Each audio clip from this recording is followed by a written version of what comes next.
Selamat pagi, siang, sore, dan malam untuk semua yang menonton video kali ini. Perkenalkan, nama saya Fatur Muhammad dan pada kesempatan ini saya akan memaparkan resume terkait jenis-jenis disabilitas. Sehingga dari video ini saya harap bisa memberikan pemahaman yang menyeluruh terkait ragam atau jenis disabilitas. Before we can help others, we must try to understand first. Sebelum kita dapat membantu orang lain, kita harus terlebih dahulu berusaha untuk memahami mereka. Dari kutipan tersebut, ini sejalan dengan tujuan dari pembuatan video resume ini, yaitu untuk menumbuhkan pemahaman dan empati terhadap individu dengan kebutuhan khusus.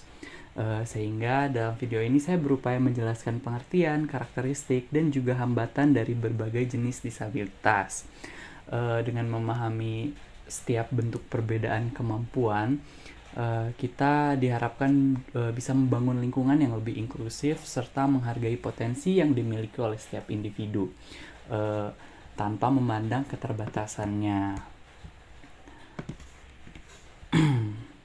Nah, sebelum masuk ke pembahasan yang lebih rinci, kita overview terlebih dahulu terkait klasifikasi dari disabilitas. Secara umum, disabilitas dikelompokkan menjadi beberapa kategori. Yang pertama itu disabilitas sensorik, ada tunanetra atau hambatan secara visual, tunarungu hambatan auditori, dan tunawicara hambatan verbal. Kemudian ada disabilitas fisik atau motorik, seperti tunadaksa.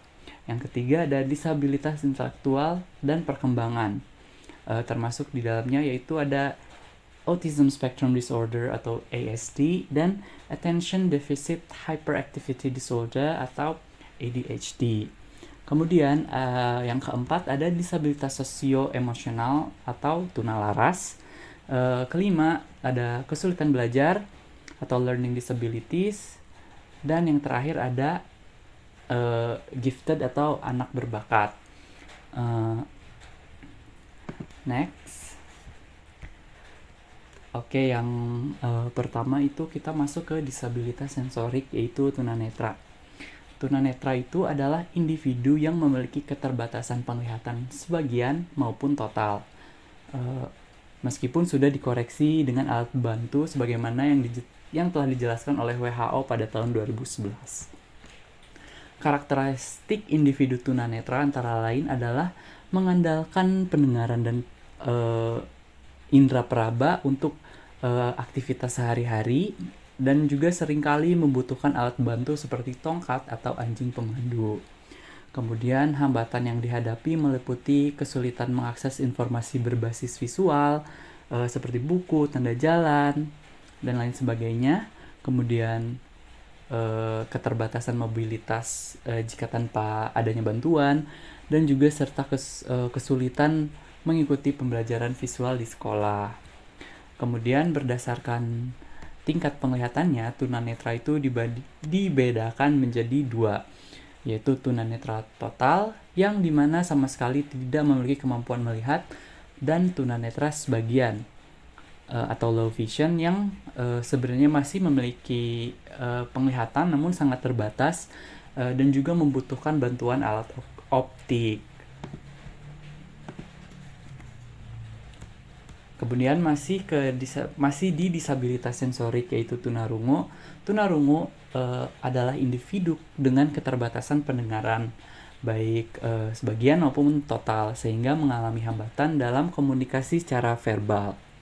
Karakteristiknya meliputi ketidakmampuan mendengar sebagian atau seluruh bunyi, respon yang lambat terhadap suara lingkungan, serta penggunaan bahasa isyarat, tulisan, atau membaca gerak bibir sebagai media komunikasi. Hambatan yang dialami meliputi keterbatasan akses terhadap informasi berbasis audio seperti radio, pengumuman publik, TV, dan lain sebagainya. Kemudian hambatan yang berikutnya adalah adanya kendala dalam komunikasi dengan individu yang tidak memiliki bahasa isyarat dan hambatan dalam pendidikan verbal. masuk ke disabilitas sensorik yang terakhir, yaitu tunawicara. Tunawicara adalah individu yang memiliki hambatan dalam kemampuan berbicara akibat gangguan, baik itu gangguan pada organ bicara atau gangguan pada sistem saraf. Karakteristiknya yaitu ketika mereka berbicara, pelafalan yang dikeluarkan itu kurang jelas. Kemudian ada gangguan kelancaran bicara seperti gagap dan juga kesulitan dalam mengatur nada dan suara. Walaupun begitu, individu dengan tunawicara secara umum dapat memahami bahasa dengan baik, namun mengalami kesulitan dalam mengekspresikannya. Kemudian untuk hambatan yang dihadapi antara lain kesulitan dalam menyampaikan ide, sehingga sering disalahpahami oleh orang lain dan kesulitan mengikuti pembelajaran berbasis lisan. Kemudian kita masuk ke disabilitas fisik atau di Indonesia dikenal dengan tunadaksa. Tunadaksa adalah individu dengan keterbatasan fungsi gerak yang disebabkan oleh kelainan pada sistem otot, tulang, sendi, atau saraf, sebagaimana dijelaskan dalam Undang-Undang Nomor 8 Tahun 2016. Karakteristik tunadaksa meliputi pergerakan yang tidak stabil, keterbatasan mobilitas, dan terkadang juga ketika mereka bergerak itu mereka mengalami rasa nyeri yang kronis. Mereka juga umumnya memerlukan alat bantu seperti tongkat atau kursi roda untuk beraktivitas.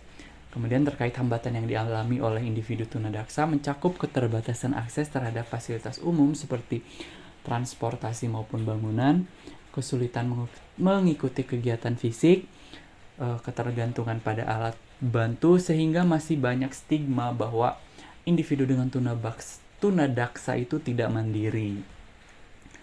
Kita lanjut ke disabilitas intelektual atau tunagrahita. Tunagrahita adalah kondisi di mana individu mengalami hambatan perkembangan fungsi intelektual dan perilaku adaptif dalam aspek konseptual, sosial, maupun praktis. Karakteristik yang dimiliki yaitu IQ di bawah 70, sehingga membuat mereka lambat dalam belajar dan memahami perintah, serta keterbatasan dalam merawat diri. Hambatan yang dihadapi mencakup kesulitan memahami konsep abstrak, ketergantungan pada orang lain, keterbatasan akses ke pendidikan khusus, serta hambatan dalam dunia pendidikan dan pekerjaan.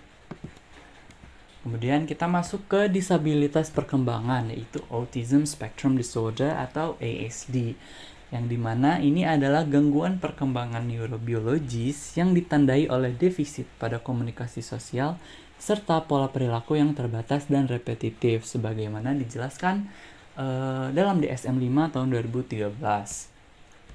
Karakteristik utamanya antara lain minimnya ketertarikan terhadap interaksi sosial, adanya perilaku yang berulang, sering menampilkan ekspresi atau gerakan repetitif, juga sensitivitas terhadap suara, cahaya, dan sentuhan yang tinggi. Hambatan yang dihadapi mencakup kesulitan memahami bahasa nonverbal dan juga kesulitan dalam memahami emosi orang lain. Kesulitan beradaptasi dengan perubahan rutinitas, juga resiko tinggi stres jika berada di lingkungan yang terlalu ramai. Kita masuk ke disabilitas perkembangan yang kedua, yaitu Attention Deficit Hyperactivity Disorder atau ADHD, yang dimana ini adalah gangguan perkembangan saraf yang ditandai dengan kesulitan fokus, hiperaktivitas, dan juga perilaku impulsif. Karakteristik individu dengan ADHD antara lain kesulitan mempertahankan perhatian, hiperaktif, sering bertindak tanpa pikir panjang, dan juga mudah lupa dan kehilangan barang. Hambatan yang dialami meliputi konflik sosial akibat perilaku impulsif, kesulitan mengikuti instruksi atau rutinitas, dan juga kendala dalam mengatur waktu, juga konsentrasi. Kemudian ada disabilitas sosioemosional yang di Indonesia dikenal dengan tunalaras. Tunalaras adalah individu dengan ketidakmampuan menyesuaikan diri terhadap norma sosial serta kesulitan dalam mengendalikan emosi. Menurut Halahan dan teman-temannya di tahun 2009, kondisi ini termasuk ke dalam kategori gangguan emosi dan perilaku, atau di Eropa sana disebutnya adalah emotional and behavior disorder, yang karakteristiknya itu meliputi emosi yang mudah berubah, sulit mematuhi aturan sosial, dan juga relasi sosial yang tidak stabil. Nah, kemudian hambatan yang muncul mencakup kesulitan diterima dalam lingkungan sosial atau sekolah, karena tadi mereka itu sulit mematuhi aturan sosial, kemudian juga prestasi akademik yang terganggu, serta resiko mengalami gangguan mental sekunder seperti depresi atau kecemasan. Selanjutnya ada learning disabilities, yang dimana adalah gangguan neurokognitif yang menghambat kemampuan memahami, berbicara, membaca, menulis, atau berhitung. Gangguan neurokognitif ini tidak disebabkan oleh gangguan sensorik maupun intelektual. Karakteristik yang umum adalah kesulitan membaca atau disebut dengan disleksia, kesulitan menulis atau disgrafia, dan kesulitan berhitung atau diskalkulia. Selain itu, individu dengan kesulitan belajar seringkali cepat lelah, mudah frustrasi saat belajar, dan sulit mengingat informasi tertulis. Hambatan yang dialami mencakup kegagalan akademik, rendahnya kepercayaan diri, serta tekanan psikologis akibat kesulitan dalam proses belajar. Kita masuk ke terakhir, yaitu ada gifted atau anak berbakat, yang didefinisikan sebagai individu dengan kapasitas intelektual, kreativitas, dan motivasi tinggi yang jauh melampaui rata-rata. Nah, kenapa gifted ini masuk dalam topik psikologi disabilitas? Itu karena yang pertama, di dalam psikologi disabilitas, di sini psikologi disabilitas tidak hanya membahas keterbatasan di sini maksudnya yaitu defisit atau kekurangan kasarnya. Tapi psikologi disabilitas itu membahas perbedaan kemampuan dari norma rata-rata. Kemudian anak berbakat atau gifted ini memiliki kebutuhan khusus dalam pendidikan dan perkembangan emosional yang sering diabaikan. Misalnya mereka itu bisa cepat bosan di kelas karena mungkin menurut mereka materinya terlalu mudah, ataupun mereka merasa tidak dimengerti oleh teman sebaya yang berpikirnya tidak seperti mereka. Kemudian meskipun berprestasi tinggi, mereka juga dapat mengalami tantangan sosial, emosional, dan psikologis yang memerlukan dukungan khusus. Contohnya, beberapa anak berbakat atau gifted itu cenderung perfeksionis, sehingga mudah cemas jika gagal atau merasa kesepian karena sulit menemukan teman dengan cara berpikir yang sama. Oleh karena itu, anak berbakat ini dikategorikan sebagai exceptional learners.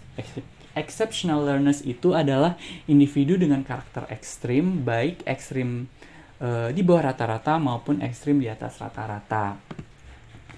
Kemudian terkait karakteristik anak gifted itu meliputi IQ yang tinggi, kemampuan cepat memahami konsep baru, kreativitas dan imajinasi yang kuat, perfeksionisme, serta minat yang mendalam pada bidang tertentu. Namun kemampuan tersebut sering diiringi dengan hambatan seperti tekanan sosial dan akademik yang tinggi, kesulitan beradaptasi dengan teman sebaya, juga resiko stres dan burnout akibat ekspektasi yang berlebih. Selain itu juga anak berbakat sering merasa berbeda dan kesepian karena sulit menemukan lingkungan yang sesuai dengan cara berpikirnya. Nah, ini adalah beberapa referensi yang saya gunakan dalam penyusunan resume ini. Dan demikian pemaparan mengenai berbagai jenis disabilitas dan perspektif psikologi. Terima kasih atas perhatian dari semuanya. Sampai jumpa